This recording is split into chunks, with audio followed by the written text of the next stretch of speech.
Alright.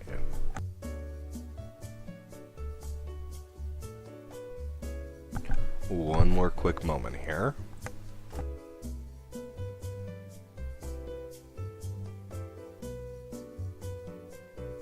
I thought I changed the title song there. Didn't notice till just now. C'est la vie. Hello, hello, hello. That subgoal's still wrong. And welcome to Thursday Night Fanfiction. As usual, I am your host, Dunks. Roxy has assumed the position. We'll have Space Station 13 going on in the background, as well as some royalty-free elevator music for your audible pleasure. And it's about time to read some fanfiction.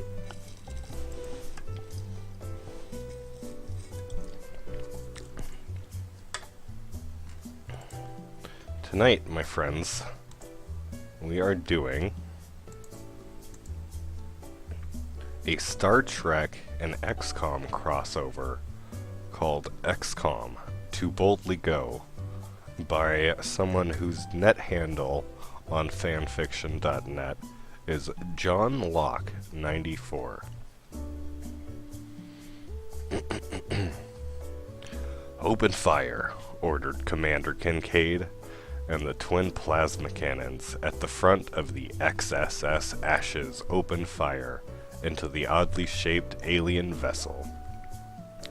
"They're returning fire," called the XO, and a second later, a smile swept over his face as he added, "No effect, Commander. They're using some kind of energy-based weapon, and our armor's reflecting it." The commander frowned, and he patched through a call to Dr. Valen,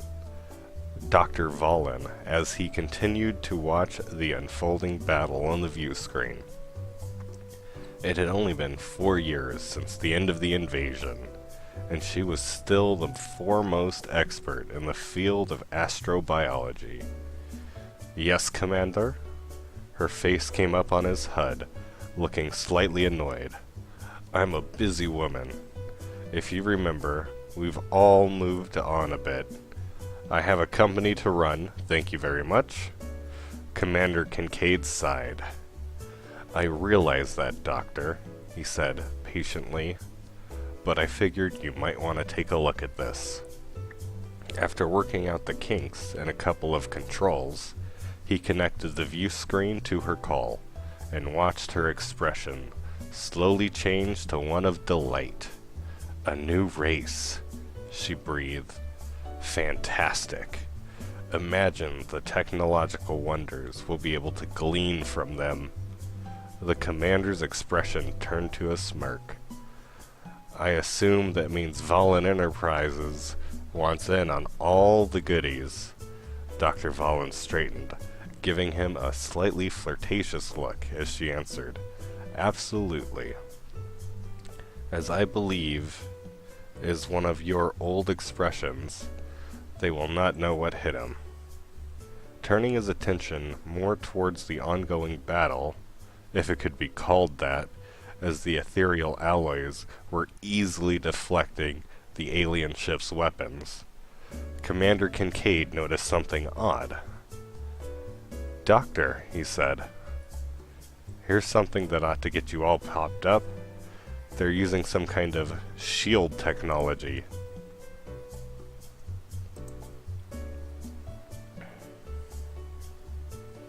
The look in Valen's eyes was slightly reminiscent of a child on Christmas Day, and Kincaid wondered briefly whether that should scare him or not. The ethereal war had been hard on humanity, lasting years, stretching well into 2019. Finally, one of the psionics that had begun popping up so frequently on Earth... Oh, let me start over. Finally, one of the psionics that had begun popping up so frequently on Earth, Dr. Valen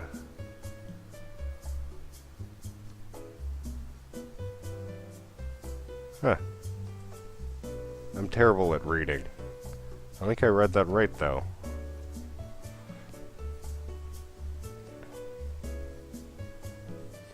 Oh, I get it. It's a sentence split. Shoulda read ahead. Finally, one of the psionics that had begun popping up so frequently on Earth. Dr. Valen theorized that the wartime climate combining with the constant ethereal meddling had forced this gene to arise, managed to end the whole thing. Colonel Adriana Paint Co. infiltrated their main temple ship, killed the leader with 4 rounds from her plasma rifle, and steered the entire vessel far enough away from Earth so that the subsequent explosion wouldn't rip apart our little blue marble. The only 2 survivors of that mission, Colonel Caleb Rogers and Colonel John Bradford, seemed rather shell-shocked afterwards, and were inseparable to this day. They were still effective soldiers, just considered quite odd, even by XCOM standards. After a 4-year war, with a casualty rate that wavered around 50 per mission, XCOM standards that were in themselves rather abnormal. By the time Colonel Coe managed to blow the aliens back to whatever hell they came from, XCOM had been building for quite a while. Dr. Valen's constant research of the alien techniques and Dr. Shen's back engineering of the devices they used meant that when the war was over, XCOM stood as the dominant military power in the world. The technology was the best. The soldiers were the best. When post-victory celebrations news came out of the heroes who had stood between humanity and the uncomfortable rectal probing, the formerly Black Ops project began enjoying the first positive publicity it had ever received. The President of the United States declared May 1st Code Day, and other world leaders quickly followed suit. Statues of her were built, music was composed in her honor, and every major studio had long since approached Commander Kincaid about making her life into an epic trilogy of blockbusters. After some mild bother, XCOM was appointed Earth's foremost protector to the skies, and for the first time began receiving proper funds instead of the scraps the various nations thought they could spare. An orbital shipyard had been built, and the Firestorm fighter craft regularly patrolled the skies of nations with unrest. After 2 years, even more information on the war had been released, and people began spontaneously cheering at the sight of a uniform with that signature X on it. Dr. Valen had started Valen Enterprises, making money hand over fist from the carefully controlled patents of the alien technology. Dr. Shen, the former chief engineer of the XCOM project, had retired to China and had appointed his son, Nathan, as his replacement. The XO of XCOM, Bradford, had been more gung-ho about finally coming clean than anyone, and appeared as the public face of XCOM more than Commander Kincaid. He seemed to have a knack for getting people on his side anyway. The nations of Earth became the Earth Alliance, and the Earth Alliance became XCOM, and XCOM provided plenty of funds for the construction of the first ever battleship-sized spacefaring vessel from Earth, named the XSS Ashes. "Sir," the XO of the Ashes called out, "their shields are down. Should we attempt to board?" The commander smiled. "Why not?" he said heartily. "Let the boys have their fun." "Aye, sir." engaging the EMP cannons, the officer said, and after a few bursts, the alien vessel began to float dead in the water. Try to stun one, Kincaid called back to the team, before shaking his head and sitting back down in the command seat. Better to let them vent their excitement on the alien ship than in a bar somewhere. Aboard the survey ship, the Teplahana Hoth, there was action, and plenty of it. Vulcans, as a rule, had become a relatively peaceful people, and to suddenly discover a new, spacefaring race with interstellar capabilities that could outmatch one of their own vessels was a nasty surprise, to say the least. The chief surveying officer, Tjanakrel, was desperately trying to draw her phaser. For whatever reason, these supposedly primitive beings had suddenly become extremely dangerous. A bright green bolt suddenly blew open the bridge door, and she flinched to the side, dropping her weapon. She was forced to crawl on her hands and knees, desperately trying to pick it back up, and then changing her mind about standing back up at all when she glanced around at what was happening above the waist level. Think logically about the situation. Think logically, she muttered to herself for a moment. Hiding behind a console, she watched the captain fire his phaser at point-blank range into one of the heavily armored beings, who shrugged it off as though he had been tickled with a feather, before swinging a mechanical arm so hard that the captain's head, neck, and shoulders exploded in a spray of green mist. Forcing herself not to retch, she saw out of the corner of her eye a shimmer, and almost without thinking, immediately flung aside her phaser. The last words she heard was some alien language that went roughly like, "Smart choice, bitch," before an electric pulse slammed through her body, and she collapsed to the floor.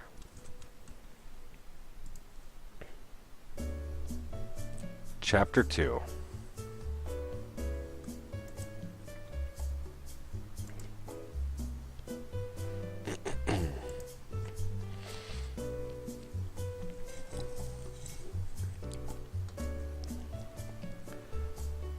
Tjanakrel woke with a splitting headache. To be honest, she hadn't even been sure Vulcans got those in situations that didn't involve mind melds. Upon a brief inspection of her surroundings, she realized that she was in a glass enclosure with many of this new primitive race standing around, wearing white coats. On either side of her, there were mechanical arms with strange pads on the end of them that seemed to be glowing with a nasty light. "Excuse me," said a female, white coat wearer and perfect Vulcan. "Can you hear me all right?" "You speak Vulcan," Tjanakrel said with a shock. "No," the one of the white coats said with a sigh. "We just reversed engineered your translator and fixed up one in here." "Are you informing me," the Vulcan asked, "that you managed to use Vulcan technology? My people assumed that your race was decades, perhaps centuries away from understanding such things." The smile on the female was becoming distinctly toothy, and perhaps a little nerve-wracking, Tjanakrel decided. "Yes," she answered sweetly. "Well, that's what happens when your planet is invaded by an alien power intent on killing every last one of you. You're forced to play a rather intense game of catch-up. Might as well begin, though. What's your name? I've got to call you something." "I am Tjanakrel," came the answer. "And I assure you, my people mean you no harm. We are scientists and explorers. That is a rather long name, said the female politely. So I think we'll call you Jan instead, alright? Good. Now then, what was the position you held on your starship? Jan frowned. I was mapping officer, she answered, but I fail to see the relevance of this.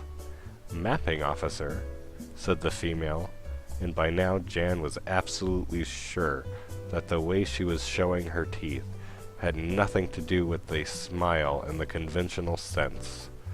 Why, that's splendid. My name is Dr. Elizabeth Vollen, and I'd like you to tell me the location of your homeworld, systems under your control, and your best knowledge of the whereabouts of your starships. Jan straightened herself. I am unable to do so, she responded coldly, as I am increasingly confident that you would use such knowledge for nefarious purposes. Dr. Vollen's eyes widened. Oh no, she said, as if insulted. We simply want to ensure that if your race were attempting something untoward, we would be prepared. Regardless, Jan retorted, I will not do so. Are you sure? Dr. Vollen asked, but her hands were already creeping towards a set of controls. Positively, said Jan, and I feel I should inform you that any attempt at extracting information will be useless. Torture has little to no effect on my race. Well, said Dr. Vollen brightly, enough is as good as a feast, I will say, and we've got all the time in the world. With that, a pair of massive steel doors clamped down over the glass plating, and the pads began moving towards Jan, glowing ever brighter. Shrugging, she composed herself and retreated into her mind, so as to avoid the physical plane she was sure would arrive shortly. Apologies, she heard the doctor's voice over some kind of intercom, but I don't think that will quite work here. Before she had time to wonder how in the galaxy these primitives could process her thought patterns, the light reached blinding levels, and the pads connected to the sides of her head, and everything was white-hot pain. Commander Kincaid sat at his desk, looking over the reports, and wondering how it had come to this. Was XCOM really about to embark on a new war? Another alien empire to fight off desperately? More recruits dying to pave the way with their blood and bones? Before he could fully think himself into depression, Dr. Vollen came in and laid down the report in front of him. He raised his eyebrows. Done that quickly? He asked in some slight astonishment. The Alien Interrogation Unit had always had excellent results in extracting information from its captives, but after so long without it, he'd suspected Elizabeth might have lost her touch. Of course, Commander, she answered cheerfully. That is the best part about an interrogation system which directly stimulates the brain's neural pathways. I must admit that had we gone for more physical methods, it may have proven difficult, but the shock of actually feeling what she had trained herself to never experience proved too much. What did you learn then? Kincaid sighed, pushing aside the report. He always preferred things spoken directly anyway. From what we can tell, said the doctor, they are called the Vulcan, and come from a planet of the same name. They have minor telepathic abilities, nothing approaching our own psionics department, of course, and are overall a race of explorers and scientists, although they were not always so. Apparently, they were once quite warlike and violent. "Oh, brother," said Kincaid, putting his head in his hands. "And we just kicked them for no goddamn reason at all, didn't we?" "We must seem like a right bunch of arschlocks," said Valen. "But from what the hyperspace beacon has been picking up, they'll be sending ships here pretty soon anyway. I mean, we did just destroy one of their exploration vessels, and as such, they're declaring a state of enmity between us." "Looks like we've started a war then," Kincaid said, heaving another sigh. "Let's hope we can finish it." "As to that, Commander," said Dr. Valen hesitantly, "I've been talking to Nathan Shen, and there have been some developments in our research that we believe you'll thoroughly enjoy."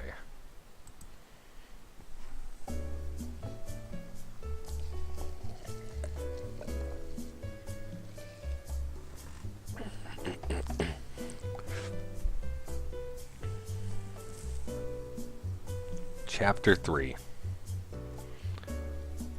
"I'm not entirely sure," Commander Kincaid said icily, "how many times I have to repeat myself. XCOM is in control of the situation. The dark-suited man, enshrouded on the screen, somehow managed to convey a strong sense of menace and mistrust, despite the lighting forcing him into a facial expression range equal to that of a rather empathetic rock. "Commander," he began, "although you have certainly done this organization proud with your efforts in keeping Earth free of the alien invaders, the Hyperwave Beacon satellite network has detected a small fleet of what appear to be battleships, although these are larger than the ethereal ones. Somehow he managed an even deeper basso profondo with it, and even more menace, much larger." Yes, very well," Kincaid said quickly. "I'll take care of it." He leaned away from the view screen and heaved a sigh, running one hand through his hair. After a call from the council, he always did get rather nostalgic about the good old days when they just gave him money to buy guns, and, of course, brilliant men and women to build better guns. Sitting up straight, Kincaid put in a small call to Nathan Shen and Elizabeth Valen. "Listen up," he began seriously. "We haven't got a lot of time. At most, a day or so. There's no way the new cruisers in the shipyards will be space-worthy, let alone battle-worthy, by the time the Vankins get here." "Vulcans, sir," interrupted Nathan. "And if I may—" "You may not," Kincaid growled.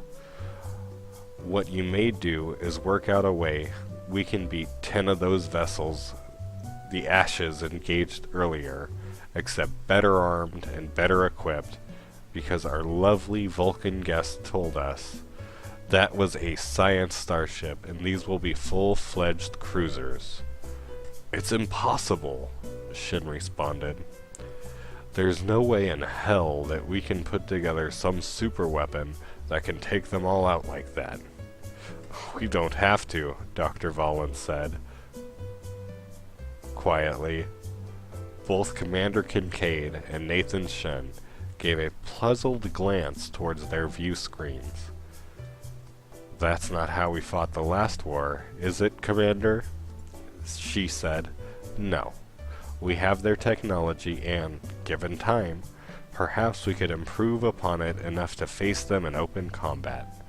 But time is what we have none of, so we must engage them in a different way. Tell me, Commander, as a man who has experienced both, which is worse? To take a plasma rifle round directly to the chest plate, or to be swarmed by insects.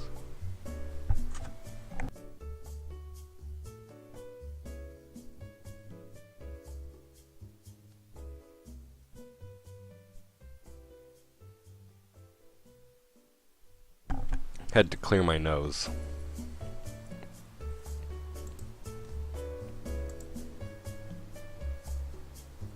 Kincaid winced. He remembered all too well the time spent in South America, and no sooner had he gone through the requisite flashbacks than his eyes widened, and an unsettling smile spread across his face. "Nathan," he said conversationally, "how many firestorms do we have?" Nate Shen frowned. Unlike his father, he was not a very imaginative person, and it took him a while to pick up on subtleties. "In total," he asked, "around 1,500 active ones, 500 of which have the final fusion lance upgrade. The rest just have the EMP cannons. We've got another 1,000 in storage, but they're just equipped with a single plasma cannon." "Nathan's son," Kincaid continued, in a gleeful manner that was entirely inappropriate for his rank, "how many pilots do we have?" "I can answer that," said Dr. Valen cheerfully. "Plenty, and more to spare.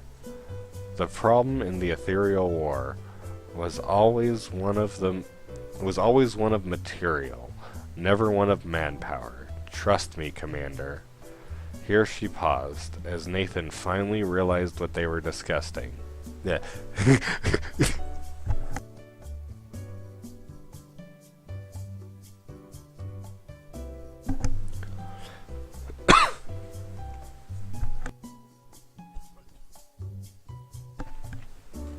Here she paused, as Nathan finally realized what they were discussing, and make an exclamation of surprise. "You'll have all the men you need." "But," Shin spluttered, "they're fighter craft, not meant for combat outside the atmosphere." "Will it affect their engines?" Kincaid asked worriedly.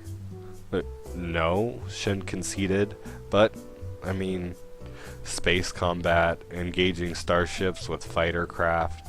Besides, we'd lose all opportunity to study them. We still have some of the old Avenger transports from years back," the doctor said brightly, "and surely there's 1 or 2 XCOM squads who still have some spirit." "They'll all do," Kincaid said hurriedly. "I made sure of it. This time..." It was Shen and Valen who gave him an odd look. "What?" he said, in a defensive expression on his face. "You'd think I'd let those loonies loose on the world after what they'd been through? 4 years of war, with never a day going by where you weren't being rushed from one combat to the next, and the hospital if you were an unlucky bastard who only got wounded instead of dying outright. Never a week going by where someone on your squad didn't die, someone you were friends with." He looked at Valen and said, Shen, you know," he said quietly. "You know. You joined up the last year of the war, didn't you?" "I had come of age," the young man said firmly. "It was my responsibility to come to the field of combat." "You don't know what the old guard are like," said Kincaid softly. "They're insane. The C Squad, less so than others, perhaps. Maybe with a little bit of time, they could have been reintegrated into society. But the B Squad were all pure sadists, and the A Squad are nothing more than dogs on a chain. It pains me to release them." Dr. Valen bowed her head, not wanting to interrupt the commander's reminiscing. When he stayed silent for a few seconds, she raised it again, quietly, said, "I'll get to work on refitting the Avenger troop transports with boarding protocol."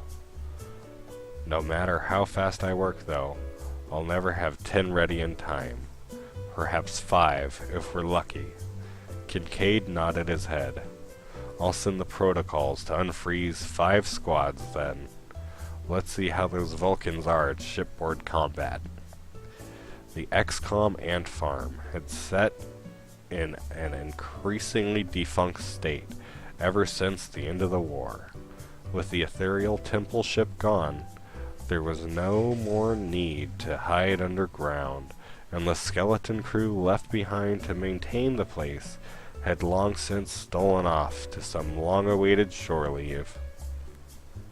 Upon receiving the protocols from the XCOM commander, the stasis chambers that had kept the XCOM squads in a state of suspended animation until they were needed again deactivated.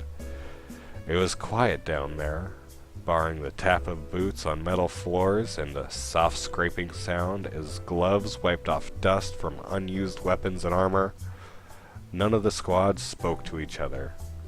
They didn't yet know when they had been woken, and to them it didn't much matter so long as there were more aliens to shoot at. One commonality they all shared, even a squad, was a careful distance from a squad all in black. There were some monsters that even dogs stay away from.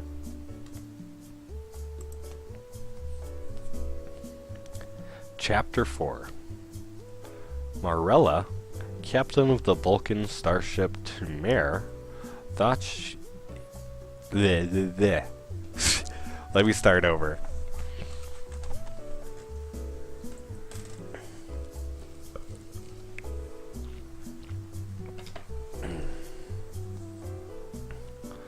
Marella, captain of the Vulcan starship Tumare, thought he was having a pleasant day. He was, of course, wrong, but this can't be helped. Are there any enemy starships in range? He asked his communications officer coldly.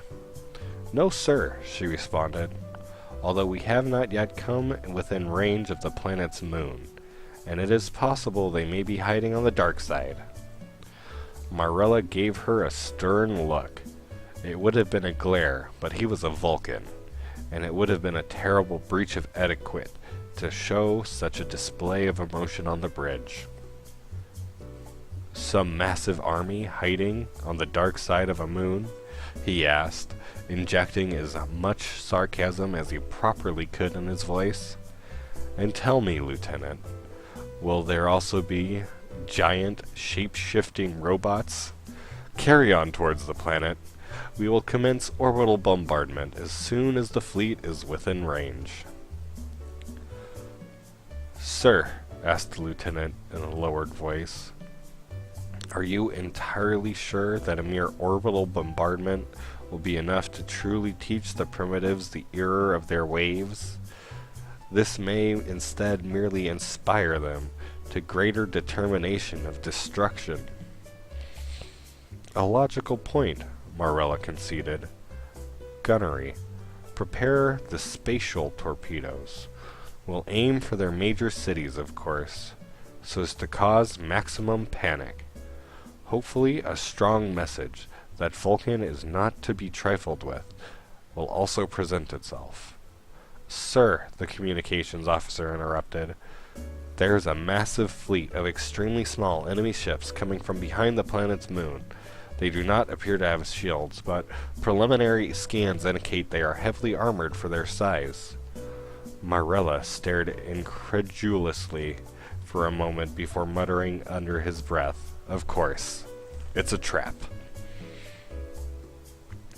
Corporal Leia Ellison was relatively new at all this XCOM stuff, and was mildly worried about being assigned as the 6th member of Black Squad. What made it even odder was that it was quite evident that there were only 5 people in the Avenger, herself included, and none of the other squad members had said anything, so, well, she certainly isn't going to cause any trouble. Whoa! Exclaimed one of the black armored troops, making Leia jump slightly at the first human voice she'd heard since launch. We're sure tearing them up out there. Leia leaned over, ostensibly to peek out the porthole and catch a glimpse of the battle, but also to peek at the nameplate of the speaker on the side. Cowboy, it read, and she scanned through her HUD until she came to his name. Colonel Benjamin Angel joined XCOM January 13th, 2015, etc., etc. 97 missions, 314 confirmed kills. Leia carefully swallowed and leaned back. She'd barely finished her 12th mission before the war was won, and they retired everybody who wasn't in the top rankings. Besides, she didn't need to be that close to the porthole to see that the firestorms were tearing through the alien ships. Although individually the weapons would never be able to punch through their shields, they were swarming in such massive numbers that the hulls of the enemies were already beginning to glow and melt in places. Whenever a phaser beam fired, a shower of white-hot slag would spray into the blackness like a ghoulish firework, marking the passing of a pilot and his firestorm. The sheer number of storms in the sky, though. Leia grinned under her helmet as a chunk of the Vulcan starship shattered and drifted off into space. "You ever wonder," said the massive man carrying a heavy plasma repeater, "you ever wonder whether maybe we got a bit too stuck up in the big war? Like, maybe the ethereals really were prepping us for something like they said, and now we've gotten too stuck up and we're gonna bite it against the big bad?" "Yeah," said Leia excitedly. "I can't believe I'm not the only one who's thought about this. What I'm thinking is, humanity expanded too fast, and now that we're in the stars, the only thing that's keeping us together is the knowledge that there's other life out there." "And," said a woman, cradling a plasma rifle like it was her baby, "that we're gonna kick ass when we meet it." Leia frowned and peeked at her HUD. Apparently, this was some XCOM Psi operative named Demilra Furling. "Paint," responded the hulking man patiently. "That's just a given. Manifest destiny and all that."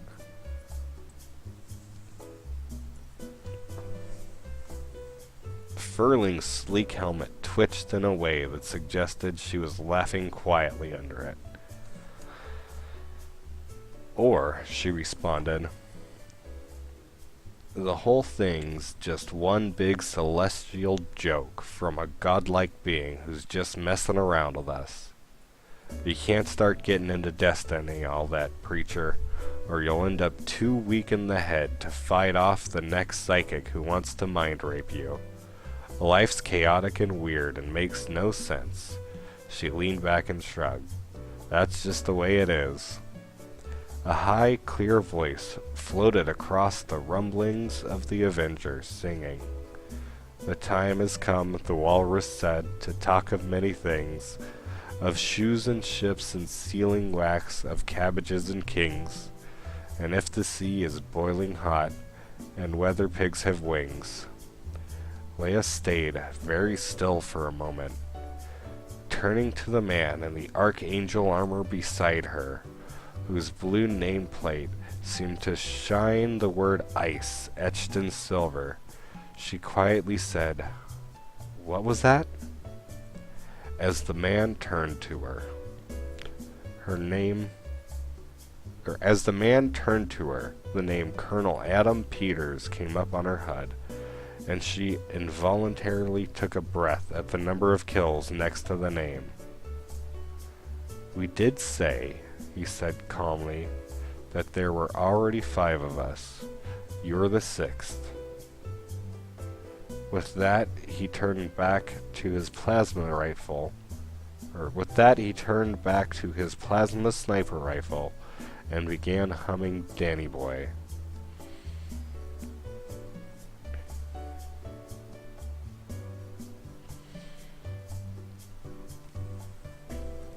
Corporal Ellison blinked a few times at her HUD to pull up his mission history, and did a double take at one of the medals on his record. Surely, there was no way a single XCOM soldier could clear an entire downed UFO, much less one that had landed in a populated town. Sadly, her fears about his sanity would not have been much assuaged by a view into the head of Colonel Peters, as he was at present idly contemplating whether or not it was possible to kill God, and if so, how one would go about it. "Well, ladies and gentlemen," said Colonel Furling cheerfully, "looks like we're heading in." The Avengers shook heavily as it dodged some debris, and that littling voice rang out above it again. "I'm gonna tell Aunt Mary about Uncle John. He claims he has misery, but he has a lot of fun. Oh baby, having me some fun tonight. While Long Tall Sally, she's built for speed. She's got everything that Uncle John need. Ooh baby, having me some fun tonight." Chapter 5. A shudder ran through the Tamar, and Morella grimly checked his personal phaser. Sparks flew around the bridge, and he idly wondered whether the engineering staff designed the controls to shoot sparks whenever damage was done on purpose, just so that the bridge crew would know how badly the ship was damaged. Not that it was necessary. Even before the Tamar had taken all the damage it did, the alien primitive's technology had already proven itself by cutting through half the Vulcan fleet like it wasn't even there. The Telora and the Tamilan had managed to send a final message that they were being boarded, mere moments before screams filled the communication system, and Morella knew in his heart that he would not be able to successfully repel the boarders if they were to make an attempt on his ship. Nonetheless, he would be ready. The doors to the bridge suddenly exploded in a spray of melted metal, and a few stray plasma bolts seared their way through after it. The gunnery officer was sent spinning across the deck as one slammed into his arm, his screams cut off by the crack of his body on the railing.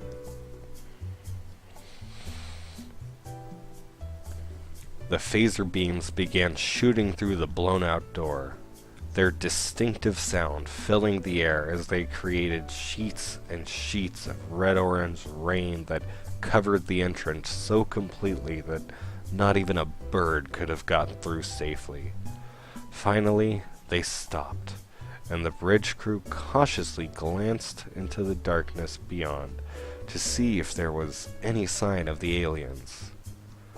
Morella was keeping a level eye when amethyst tendrils reached out and took hold of him, intangible, yet freezing him in place. In the brief seconds that followed, he could feel a mind poking and prodding at his, an alien mind. He could tell that from the little contact he had with it, and in return he pushed back psychically, trying to fit into it. To his horror, he succeeded. His mind's eye was filled with images of death after death, the death of close friends and loved ones, visions of friends and family strapped to odd-looking devices, sliced apart by blades, visions of men and women he worked with going insane and curling up into the fetal position, crying and sobbing and weeping and screaming, and Morella noted with a sort of detachment that he didn't seem to be able to control his body anymore. It was like one of those strange waking dreams, where your eyes are open and you see terrible things, but your limbs are frozen and you can do nothing. As if he was a puppet in a children's show, his arm was jerked to the side, his finger twitched involuntarily. He was lightning fast, and managed to hit 5 of his officers with his phaser before the rest noticed. His muscles were in agony from the freakishly quick movements, but he could only stare straight ahead, doing nothing but watch as his XO turned to him, yelling something, maybe an apology?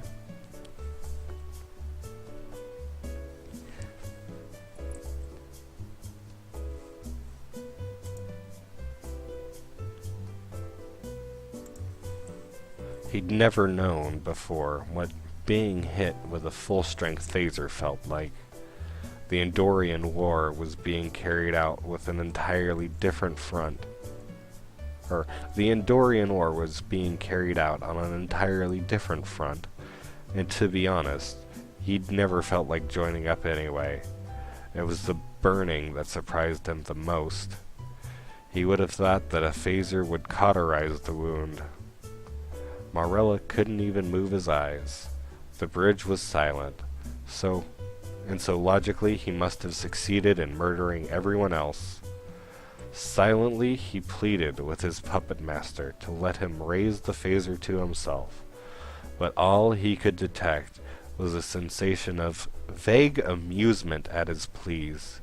He stood there, phaser by his side, the bodies of the bridge crew around him, and wondered when she would let him go.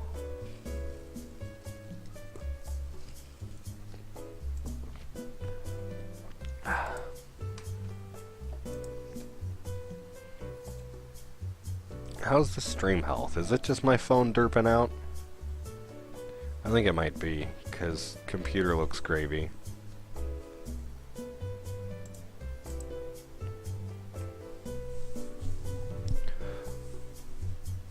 Corporal Leia Ellison looked in wonder at the Vulcan standing there, muscles straining against the purple tendrils that held him tight. "How long will he stay like that?" she asked. Colonel Furling took off her helmet and turned to Leia.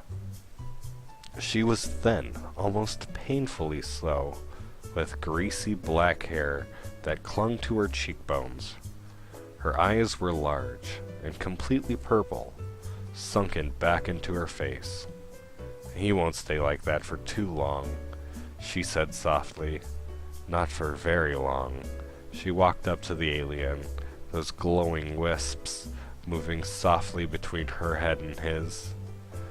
Leia shifted uncomfortably. Should we take him back to the ship?" she asked awkwardly. "I mean, I know that Valen always wants more X-rays to cut open." Demi looked at her in surprise. "He's an alien," she said in a condescending tone. "And we already have plenty of live ones. Besides, it'd be too cruel to give him over to the dock to slice and dice until he's in whittle bits and pieces." A smile spread over her face, and the skin stretching tight across her skull made Leia shudder and not know why. Maybe it was that innate fear that we humans have of skulls. Always such great representatives of death. On the inside, we fear skulls because we fear what made that head into a skull. Some people, of course, are not afraid of skulls at all. They are utterly confident that they can make other people's skulls instead. Demi Furling leaned close to Morella's face and whispered in his ear in a soft, throaty voice, like that of a lover. "Do you have a wish?" Almost imperceptibly, he nodded. "You killed all your friends, you know. Did you know? It's possible for someone to resist me, actually. if they're strong enough in the head. Mind control's a difficult technique, and one that doesn't always work. It only works if somewhere deep inside there was the possibility of you failing anyway. So I want you to know that. I want you to know that if you'd been a little bit stronger, you wouldn't have had to kill them all. So, Mr. Morella? Is that the name I'm getting here? Mr. Morella? Do you have a wish? Again, there was the slightest movement from his head as he nodded. Dimmy kissed him on the cheek and said quietly, "I grant it then." With that, she turned away from him and walked out of the bridge. Leia quickly gathered herself to follow, but suffered a brief scare when she noticed that the purple tendrils were no longer coming from Colonel Furling. "You let him go?" she gasped. Furling smiled. "No, perhaps that isn't the right description." She moved her lips in such a way the teeth were visible. There was a sizzle of a single phaser shot from inside the bridge. I was feeling merciful today. Commander Kincaid looked out of the window of the newly christened starship Electo and was pleased indeed. Every single one of the teams had succeeded in taking their assigned ship, with not a single casualty, which was, sadly, more than could be said for the Firestorms and their pilots. Services were being held in 3 days, and it was already being said that it would rival Coday in its grandeur and respect. Dr. Valen was practically drooling over the new technology, and was confident that they would be able to back-engineer practically everything there within a few weeks. "Order the Trisophone and the Megara to move to flanking positions," he ordered. "Have the Cilia and the Charberus take the rear. I want everyone to see the first starships of the Earth Alliance." Down below, the people of LA looked up in wonder as the 5 massive vessels flew overhead, with hastily painted XCOM symbols on their sides, new names beneath them. "Sir, if I may ask," said a crew member nervously, "how did you come up with the new ship titles?" Commander Kincaid laughed. "Son," he said, "if these aliens have been studying us secretly for as long as it seems, they'll know a lot about our myths. I named these things after monsters and furies, and that's what we are. We're furies, and we're about to kick their asses straight to Hades." Chapter 6.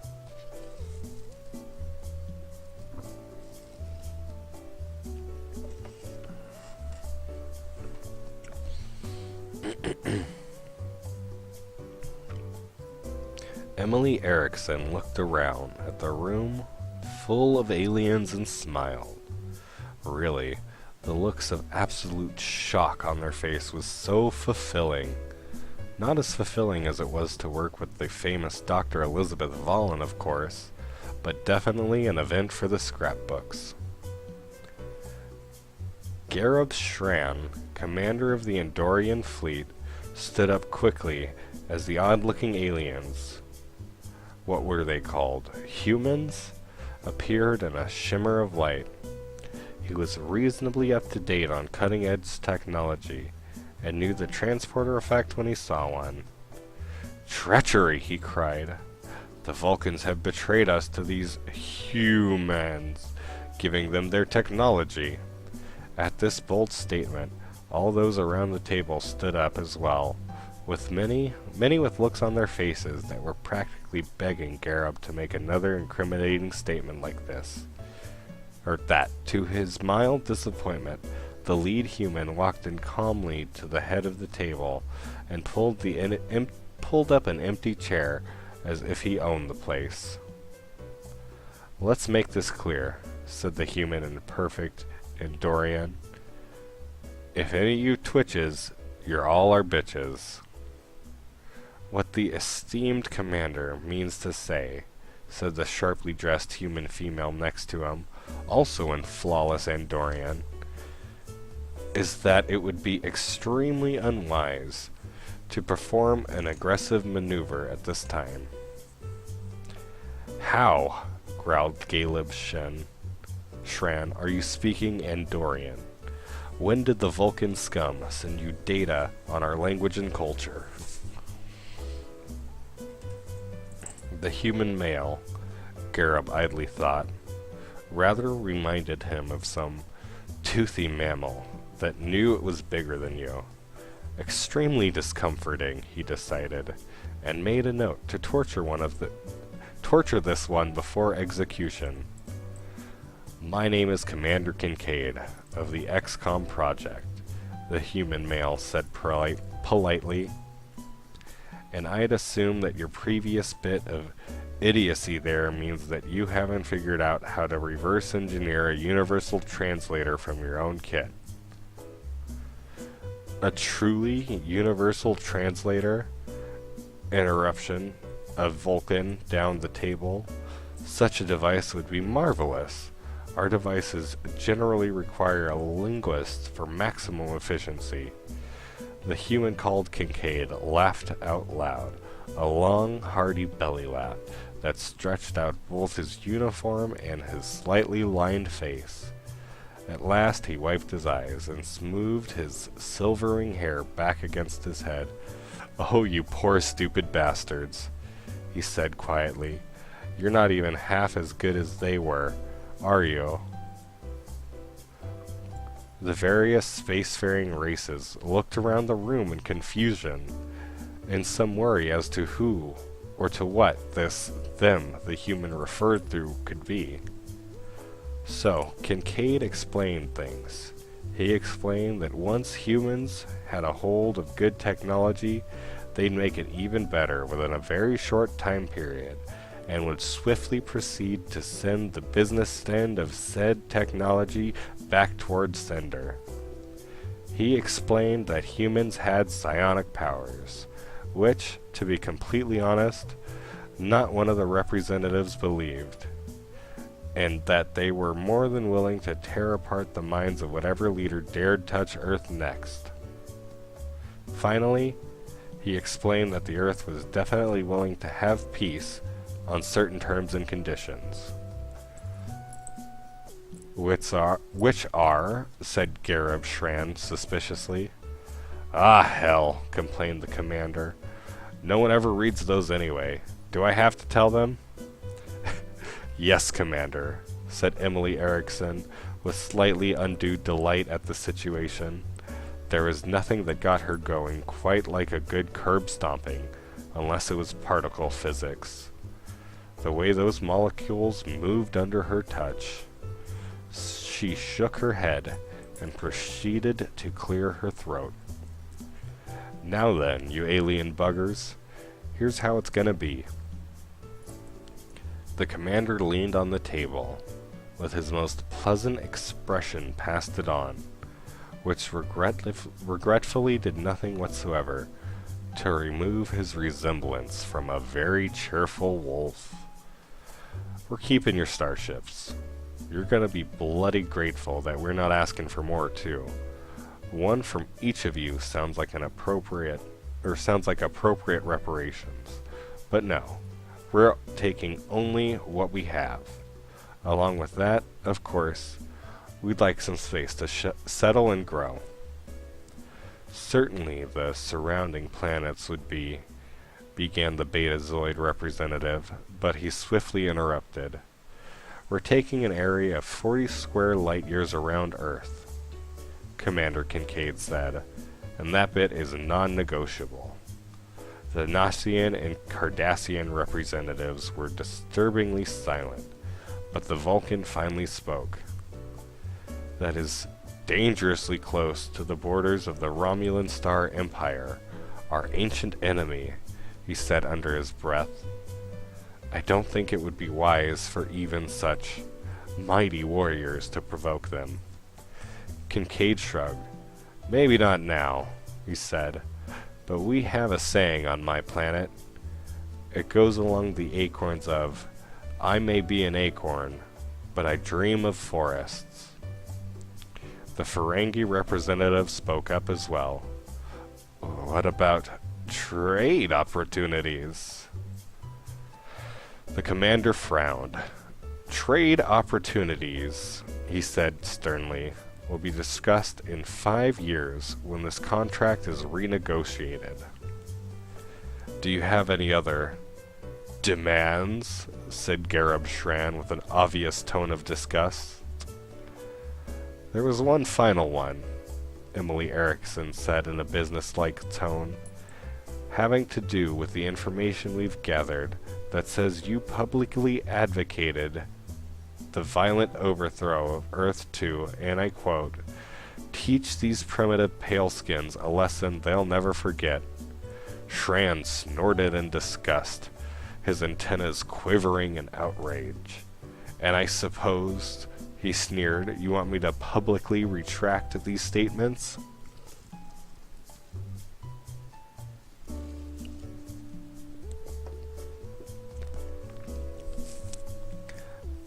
Emily Erickson had 2 perfectly formed eyebrows, and they both rose in perfectly synced surprise. Oh, heavens no, she said. Our final demand is merely that you meet a fatal accident. Silence fell over the room as the full implications of that settled into everybody. They didn't have much time, of course, as Gareb Shran's head was blown open in a shower of sapphire liquid by a sniper's shot. Adam Peters glanced down his scope, fired one more bolt into the body. First thing you learn in XCOM is the roll of the double tap, and went back to daydreaming about how he'd kill Santa Claus if he really needed to. Commander Kincaid stood, and although the predatory smile on his face never budged an inch, there was an indefinable air of menace that hadn't been there before. Do we have a deal? Dr. Elizabeth Vollen sniffed the air in disgust. She's always hated Los Angeles, and what with the new industrialization brought on by the alien technology, the smell was worse than ever. The fact that most of said smell was coming from her factories never occurred to her, and likely wouldn't have bothered her if it had. She moved down the busy sidewalk quickly, finding the bum right where she knew he'd be. As always, he was surrounded by his little tinkering toys, those mechanical monstrosities that had sprung out of his fingers, using nothing more than cyberdisk parts and sectoid scraps.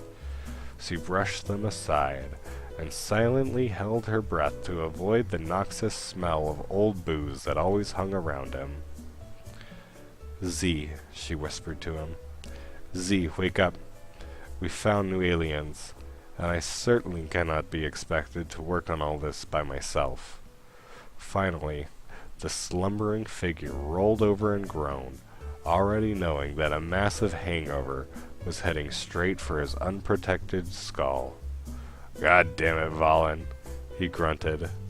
Why is that whenever you find a new piece of star stuff, the first poor bastard you think of is Ephraim Cochrane?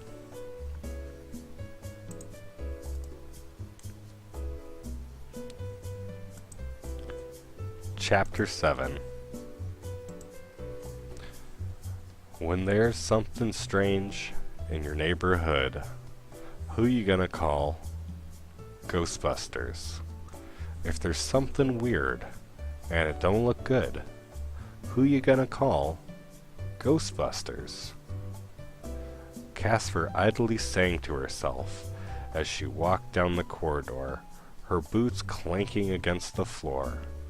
A couple of officials looked about to see where the angelic voice was coming from, but after they realized there was nothing there, they went back to their duties.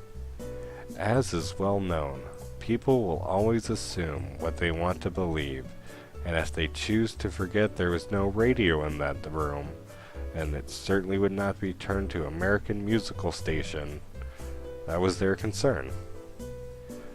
Finally, she arrived at her destination, the Rayon Song residence. Under her helmet, her button nose crinkled in a smile, and she began marching forward with a bit more focus and determination in her step. It had been a full year since the Erickson Treaty, and Earth had been expanding fast into the stars. The aliens had left them alone for now, but preliminary reports indicated that every race within light years of Sol was working on doubling the size of their fleet. Therefore, Earth had to build more. Factories had been moved off the homeworld as quickly as possible, so that now the moon at night was covered in long black spiderwebs that cut across the surface. She'd heard there was talk of other factories, secret factories, being constructed on Mars, but Casper never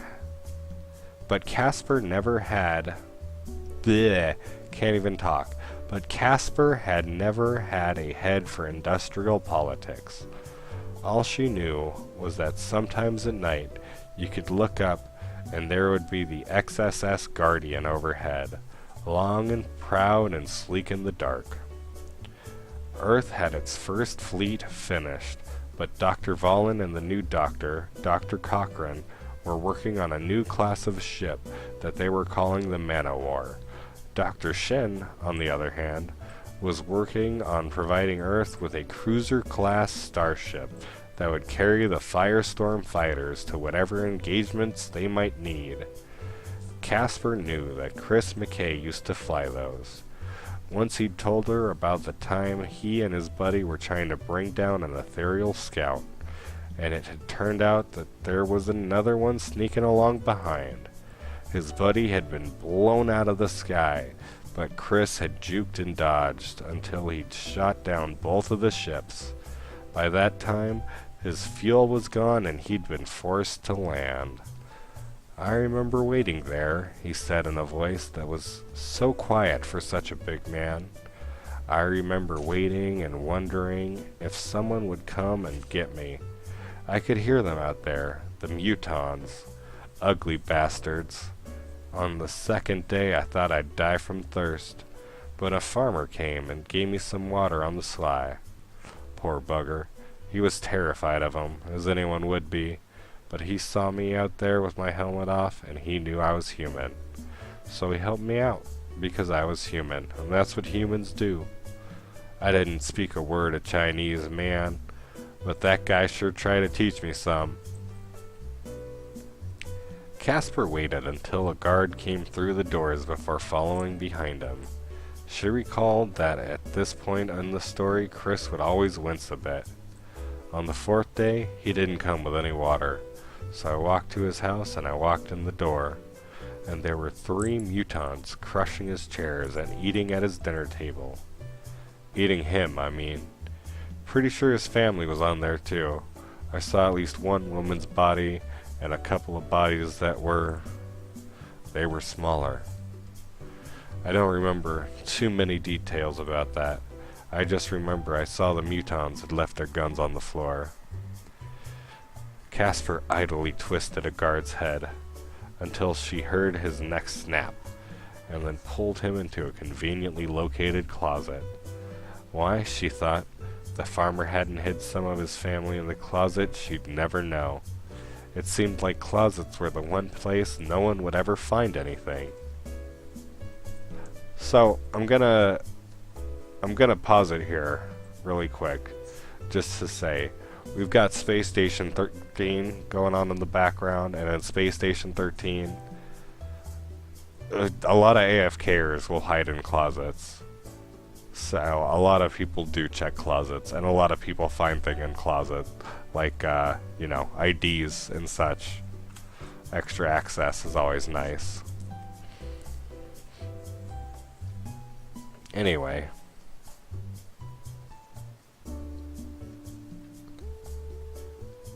So I shot the big one, and then I shot the other two, and then I shot the big one again for good measure.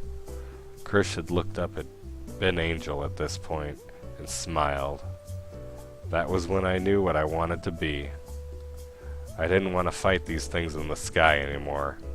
I wanted to fight them on the ground, with the biggest damn gun I could find. So I did. Funny how it all turned out, said Ben with his mouth full. I mean, them doing that to the farmer and all. Yeah, agreed Chris.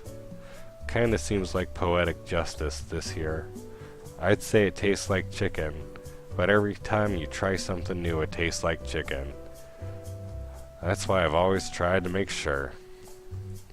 Now that she was in the inner residency, no one could hear Casper's boots, not on this deep pile carpet. She could see steam coming from the next room and headed towards it. Every mission he was on that had mutons, Chris stuck a steak knife into his belt and brought along a miniature blowtorch. Maybe it was weird, Casper thought, but at least he never went hungry. She entered the steam room and found her target. Colonel Reach, said the voice in her microphone. You may de-ghost and proceed with your mission. Make sure that you leave no witnesses. Witnesses, Casper thought. This guy must be new on the job. Commander Kincaid looked up from the pile of paperwork that had been forming at his desk for the past year and gave an exhausted expression to the nervous aide in front of him. What is it now? He asked, doing his best to show the weariness coming out of every pore. It's just, the aide stuttered. You may want to turn on CNN right now, sir. Reluctantly, Kincaid did so, and a smile grew on his face as the reporter talked excitedly about the mysterious asteroid that had struck the house of the North Korean leader. Apparently, it had struck so hard that there was nothing there bigger than a baseball, which was making it rather hard to identify the bodies. Kincaid tapped his communication pad and entered the code that connected him to Colonel Ellen Reach, known as Casper to her buddies in the field. Congratulations, Colonel, he whispered, but you saved some for the rest of us, right? Casper rolled her eyes. What, he thought she ate him? What was he? What was she? Some kind of weirdo?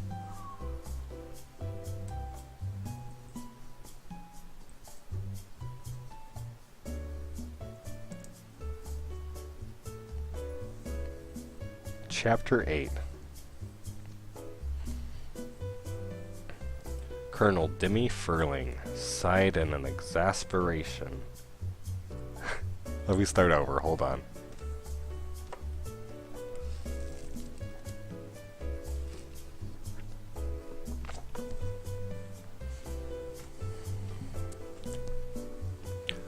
Colonel Dimmy Furling sighed in exasperation as the ornately dressed Ferengi representative began speaking once again.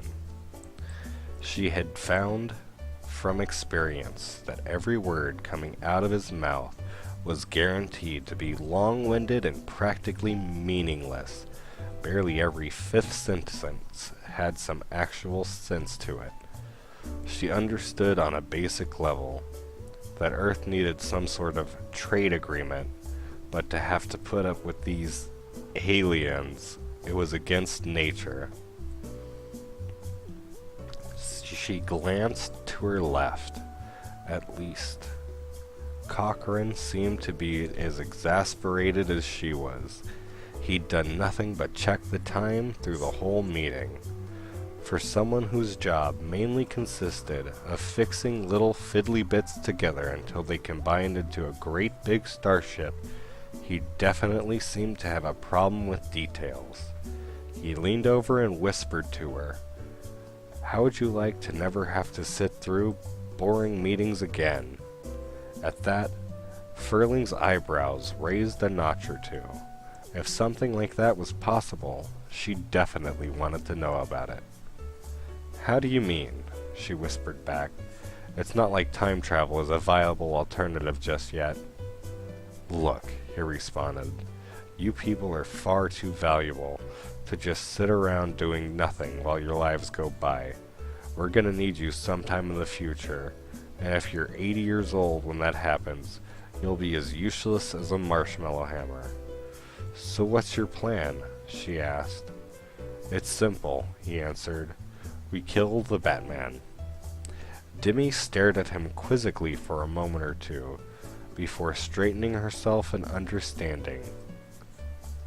This would be one of those constant references to, what's it called, nerd culture that Dr. Valen warned me about?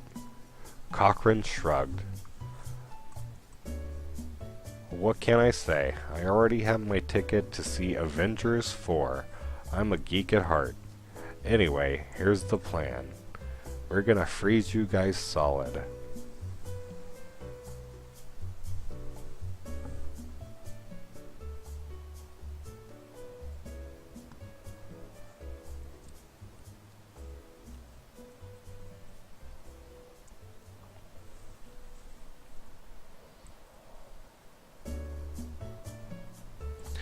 Here Cochrane coughed, mostly out of surprise at the plasma pistol that was gently resting against his stomach. And then he choked out, "We're going to unfreeze you." Gradually, Colonel Furling lowered her pistol and looked at him suspiciously while the Ferengi droned on in the background. "Explain further." "This way," said Cochrane excitedly. "We can bring you back whenever we need to. Whenever something big is going on, we can just pop you and the team out of storage. For instance, this whole thing with the alien, these Ferengi, if they ever betray us, we can just unfreeze you, and then they'll be facing a death squad of the best soldiers in history." Demi gave him an odd look. "The Ferengi will never betray us," she said with such confidence that made Zephyr pay closer attention. Zephram pay closer attention. "They will not dare." "What makes you say that?" he asked carefully. "Dr. Valen has cooked up something special," she shrugged. "I did not fully understand it, but it is apparently based on the nanotechnology found in the floaters from the Ethereal War. It has some mixture of biological and a technological virus that will integrate itself into the Ferengi and all of their bodies and all of their technology. The nanomachines have a code inside them that can possibly be broken, but only one side of it. Basically, the Ferengi can save their technology, but about 90% of it can die off. Or they can save themselves and be sent back to the Stone Age."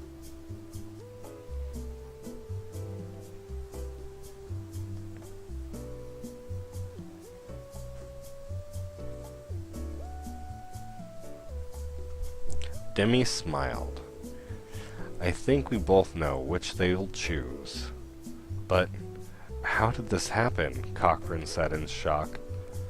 Colonel Furling grinned that skeletal grin. "We're carrying it," she said as she sipped the complimentary drinks provided. "It's spreading everywhere as we speak. It'll be dormant for precisely 21 days, during which it will spread all over every Ferengi there is. Then a mysterious sickness will crop up and, well, they'll have to ask their new friends for help." She looked at the Ferengi ambassador with a contented gaze. They're so proud of their status as negotiators. They think they're so good at it, and no doubt they are. Probably Earth's best lawyers wouldn't stand a chance against them, say nothing of our businessmen. But we're not lawyers or businessmen.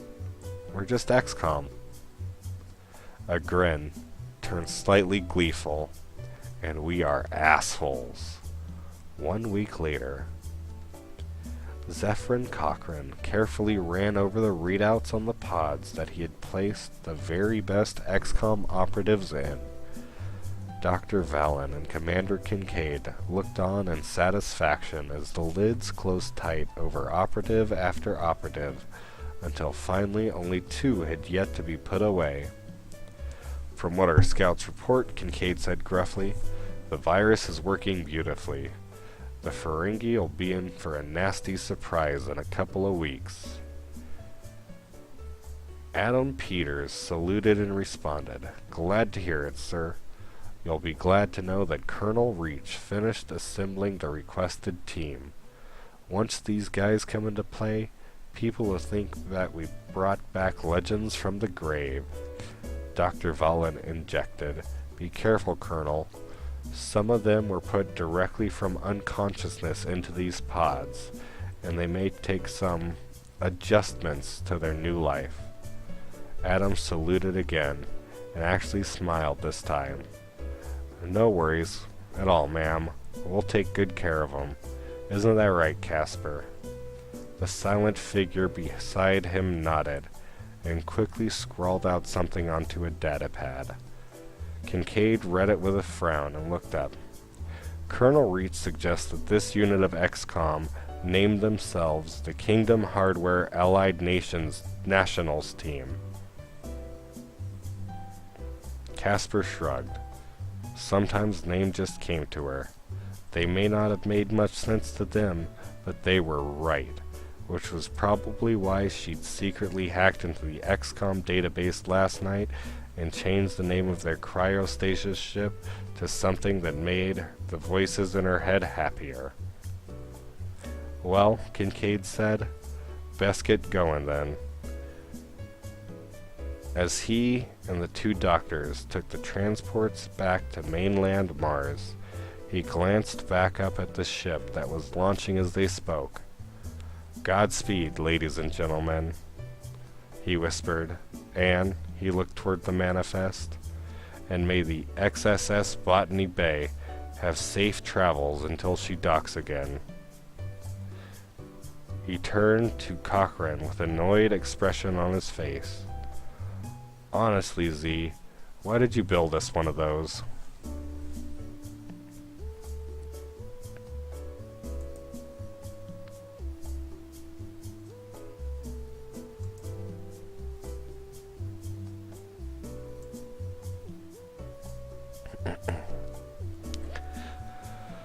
Chapter 9, Alarm Clock. Chief, wake up. Colonel Benjamin Angel opened up his eyes and looked up. Seeing as how the view above him seemed to be full of a shapely woman in uniform, he decided it was time to get up as well. "Who are you?" he mumbled as he reached around for his gun belt. "My name is Lieutenant Nyota Uhura. I'll be taking care of you while you recover here." The woman stood up straight and gave him a stern look. "So recover fast. I've got more important things to do than play wet nurse to some psycho who can't handle cryosleep." "Geez, touchy, Ben groaned. "Why such sharpness for a dashing soldier?" "Oh, you don't fool me, soldier boy," Uhura said coldly. "I know you XCOM types. You do what needs to be done, and half of you don't make it through that process with anything approaching sanity." "Hell, girl," Ben laughed. "I've been approaching it for quite a while, but I suspect it's in the wrong direction. Now, why'd you wake me up? Is my squad up yet?" "No, the second," Uhura answered crisply. "It's a long story first. The short way of telling it is Klingons." Ben looked at her for a second, pausing from his routine armor check. He blinked. "The hell's a Klingon?" Uhura rolled her eyes as she moved to a nearby station. "God, I forget how old you all are. We hadn't really encountered them yet. Look, long story short, everyone left Earth alone after the agreement. especially after we conquered Vulcan when they tried a second attack, and Ferenginar when they tried cheating on their deal. Everyone got the message, don't mess with Earth.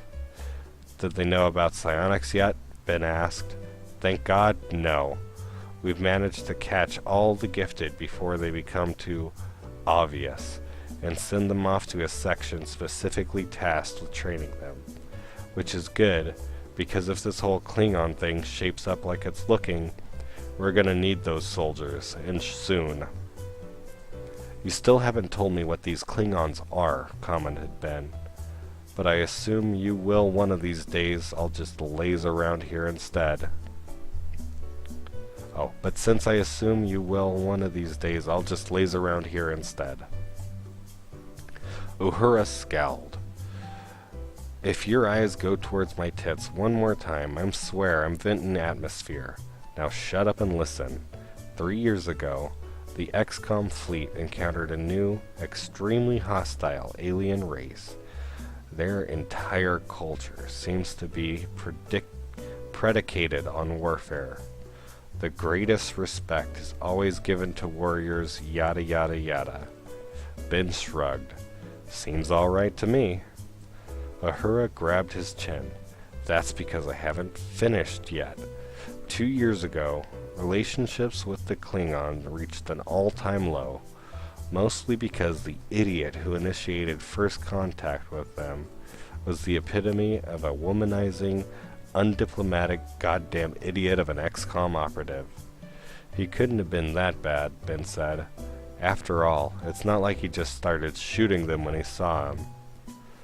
There was a nasty moment of silence. Oh, Ben finally said. Oh, wow.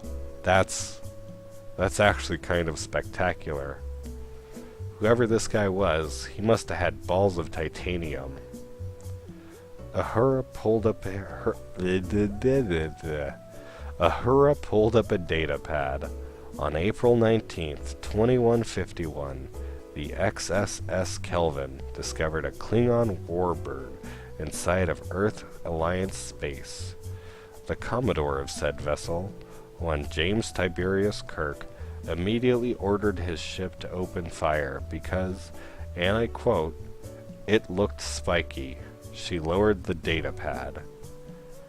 As you can well imagine, this was a bad beginning towards human-Klingon relations. For the last year and a half, they have been constantly preparing and readying themselves for war. 3 days ago, they finished preparing and made a direct assault on Earth. For the first time, Uhura looked genuinely uncomfortable. We were not ready. The fleet was elsewhere, ensuring safety on the neutral zone of the Romulan Empire. Don't even get me started on them. And the Klingon fleet killed over 20,000 military personnel and 65,000 civilians. Among the worst of the casualties was the Vulcan human ambassador, who had been successfully working towards a new alliance with us, where Vulcan rights would be restored in part, in exchange for ancient Vulcan psionic technology. It was not well known, but every member of the Black Squad was psionically gifted. It was just that they did not wish it to be well known. Ben Angel was not the strongest of the psi-positives on the team, but he had enough skills to tell that Lieutenant Uhura had some special connection here. What was his name? He asked softly.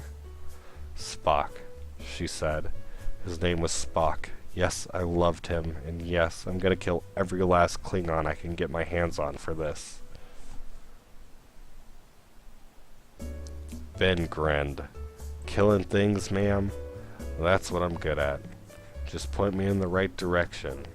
He made a little finger gun, and pew, gone. Here's the catch, Uhura said.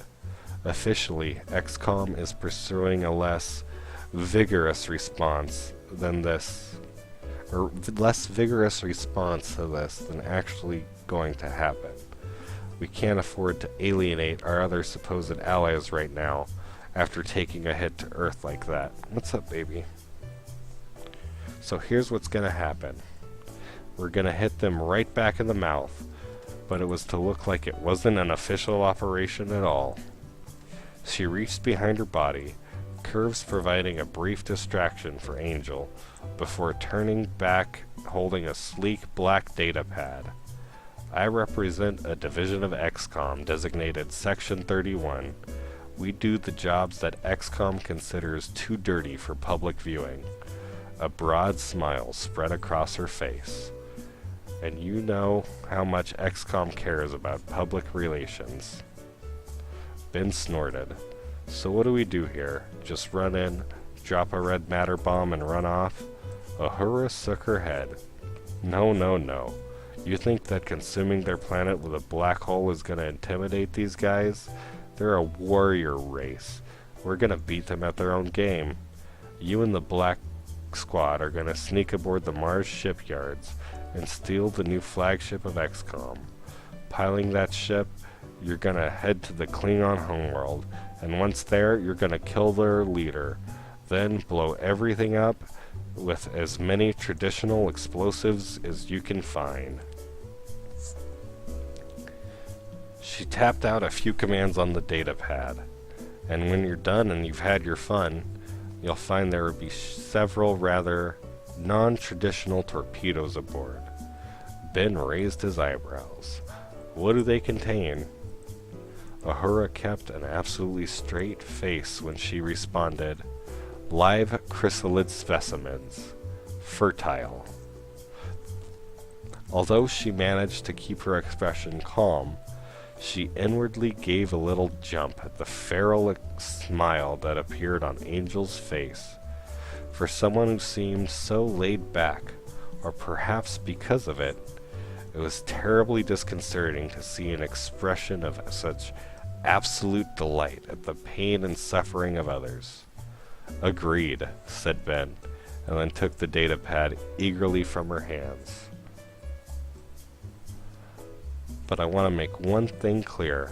After we're done here, and after those buggy bastards are done with their work, then we use the red matter bombs. Uhura frowned. The plan does not call for the annihilation of the Klingon homeworld itself, she said slowly. Only its people. Section 31 does not require it.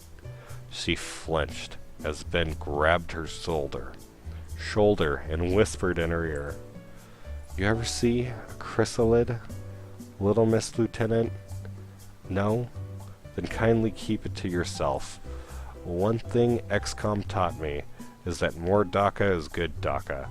All we need to do is make sure that there's a diplomatic meeting going on, then we can carry out the attack, and that there's plenty of cams on the ground. Finally, he released her, leaning back and giving his trademark devilish grin. Now, let's discuss the bonus situation. So,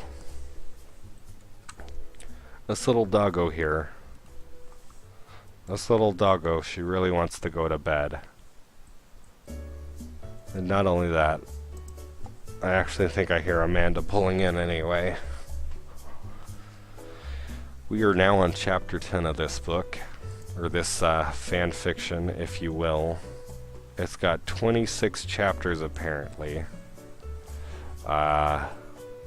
If you like it, go ahead, hop in my Discord, and say, hey dog, hey bro, hey fam, I like your Thursday night fanfic, and I want you to continue reading that XCOM one, because it's pretty rad. And we'll go from there. You know, I gotta plug my Discord every now and then, because my Discord is a great place, and growing the community and whatnot. Thanks everybody for hanging out. All the lurkers in the chat, you're probably already in there, but if you're not, there's a link to my Discord, https://discord.dg/lowercase k as in kilo, lowercase m as in Mike, lowercase b as in Bravo, lowercase b as in Bravo, uppercase b as in Bravo, uppercase R as in Romeo, lowercase z as in Zulu. Thanks again. As always, I have been Dunks. You have probably been you, more or less. This is Roxy. We were reading XCOM to Boldly Go by JohnLocke94. This was Thursday night fanfiction. And I'm gonna take this doggo to bed. So have a good one, everybody. Thanks for hanging out.